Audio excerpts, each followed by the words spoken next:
नमस्कार, आप देख रहे हैं न्यूज़ एंटीना। इस खबर को पूरी देखने से पहले हमारे चैनल को सब्सक्राइब कर लीजिए। और अब हम आपको गुरुग्राम की एक बड़ी खबर बताने वाले हैं।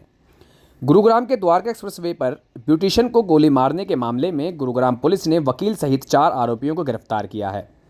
प्रारंभिक जांच में सामने आया है कि वकील अपनी प्रेमिका के खर्चों से तंग आ चुका था, जिसके कारण वकील ने अपने दोस्तों के साथ मिलकर उसे रास्ते से हटाने की योजना बनाई।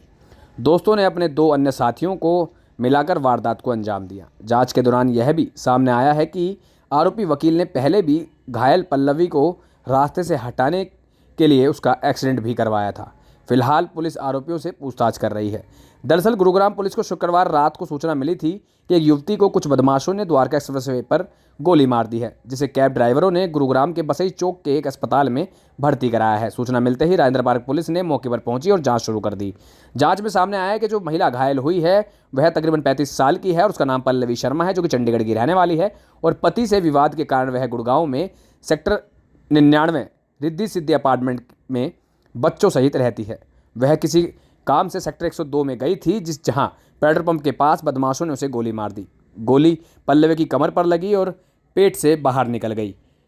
पास ही मौजूद कैब ड्राइवर ने उसको अस्पताल में भर्ती करा दिया। जो तस्वीरें आप स्क्रीन पर देख रहे हैं उन्हीं आरोपियों की तस्वीरें हैं जिन्होंने इस पूरी वारदात को अंजाम दिया है। हालांकि गुरुग्राम पुलिस को बहुत हाईटेक कहा जाता है और ऐसे में एक बार फिर गुरुग्राम पुलिस ने अपना हाईटेक होने का एक और प्रमाण दिया है, जिसमें कि इस पूरे मामले के अंदर शामिल जो 4 आरोपी थे उनको गुप्त सूत्रों की सहायता से और सर्विलांस के माध्यम से धर दबोचा है। चारों के खिलाफ अब कार्रवाई की जा रही है और इन सभी को सलाखों के पीछे भेज दिया गया है। हम आपको अक्सर गुरुग्राम से जुड़ी खबरें दिखाते रहते हैं और ऐसे में हमारी और भी खबरें देखने के लिए फिलहाल आप हमें सब्सक्राइब कर दीजिए और हमारे चैनल को फॉलो कर लीजिए, क्योंकि जो हमारा चैनल है वो डोनेशन से नहीं चलता बल्कि सब्सक्रिप्शन पे चलता है। आपका एक सब्सक्राइब करना हमारे लिए एक ताकत का काम करता है, जिससे कि हमें और भी ताकत मिलती है आपको ऐसी खबरें दिखाने की। एक बार फिर आप इन 4 आरोपियों को देख लीजिए कि किस तरीके से इन आरोपियों को गुरुग्राम पुलिस ने अपने गिरफ्त में ले लिया है और अब इनको गुरुग्राम पुलिस इनके खिलाफ कार्रवाई कर रही है। हालांकि किसी गैंग से लोग जुड़े हुए नहीं हैं, मगर ऐसे में एक वकील के कहने पर जिस तरीके से वारदात को अंजाम दिया गया है, तो कहीं ना कहीं इस पूरे मामले के अंदर पुलिस ने भी अब इनके खिलाफ कड़ी कार्रवाई कर दी है।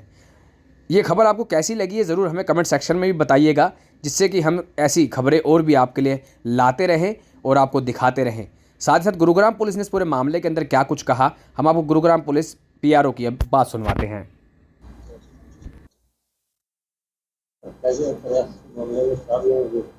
क्या मामला है, क्या खुलासा हुआ है? इसमें दिनांक 7 जून 2024 को गुड़गांव पुलिस को एक सूचना प्राप्त हुई थी कि द्वारका एक्सप्रेसवे पर एक पेट्रोल पंप के पास किसी महिला को गोली मार दी गई है। जिस पर घटनास्थल पर गुड़गांव पुलिस पहुंची तो पाया गया कि महिला को एक प्राइवेट हॉस्पिटल में दाखिल करवा दिया गया है। जिस पर गुड़गांव पुलिस द्वारा हॉस्पिटल में जाकर संपर्क किया गया तो महिला उस समय तक अनफिट फॉर स्टेटमेंट थी। तो दिनांक 8 जून 2024 को महिला के पिता ने एक लिखित शिकायत दी, जिसमें उसने बताया कि उसकी बेटी को रात्रि के समय करीब 9 साढ़े 9 बजे के आसपास 2 स्कूटी सवारों ने उसकी बेटी के ऊपर गोली से हमला कर दिया, उसके ऊपर गोली चला दी है। जिसके ऊपर गुड़गांव पुलिस द्वारा हत्या के प्रयास से संबंधित धाराओं में FIR रजिस्टर की गई। FIR रजिस्टर करने के उपरांत क्राइम ब्रांच पालम विहार द्वारा इन्वेस्टिगेशन की गई। इन्वेस्टिगेशन के दौरान ये सामने आया है कि महिला के ही एक जानकार के द्वारा इस सारी साजिश का प्लान किया गया था। उसके द्वारा इस काम के लिए एक दूसरे गुलशन नाम के व्यक्ति को करीब 1 लाख रुपए दिया गया था। गुलशन के द्वारा इस काम के लिए 2 अलग अलग लोगों को तैयार किया गया, जिसमें से एक का नाम है राजा और दूसरे का नाम है बंटी। घटना के दिन राजा तथा बंटी वहां पेट्रोल पंप के पास गए तथा उनमें से एक के द्वारा महिला पर गोली चलाकर जानलेवा हमला कर दिया गया, जिससे महिला को ये जानलेवा चोटें आई। क्या रिलेशनशिप है, क्या दुश्मनी थी, इससे सुपारी देगा?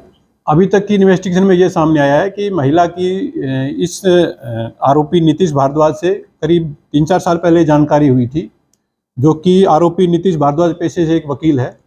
तो उसमें जानकारी हुई, तो जानकारी के बाद महिला और ये आरोपी है इनकी एक गहरी दोस्ती हुई। तो अभी तक ये सामने आया है कि वो महिला और इस आरोपी नीतीश का कुछ मनमुटाव आपस में हो गया था, जिसकी वजह से इसने इस महिला को मारने के लिए 1 लाख रुपए गुलशन नाम के व्यक्ति को दिए थे।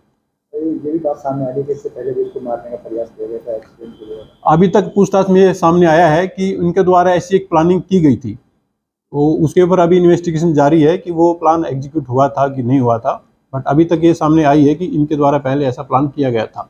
कब से प्लान किया गया था इन दोनों लड़कों को सुपारी देने का, कब प्लान बनाया गया?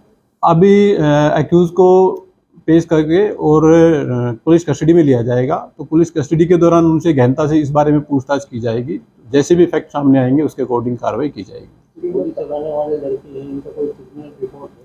जी हाँ, अभी तक ये सामने आया है कि ये जो गुलशन है जिसने इस हत्या के लिए 1 लाख रुपया नीतीश भारद्वाज से लिया था, उसके अगेंस्ट अलग अलग धाराओं के 6 केस रजिस्टर हैं।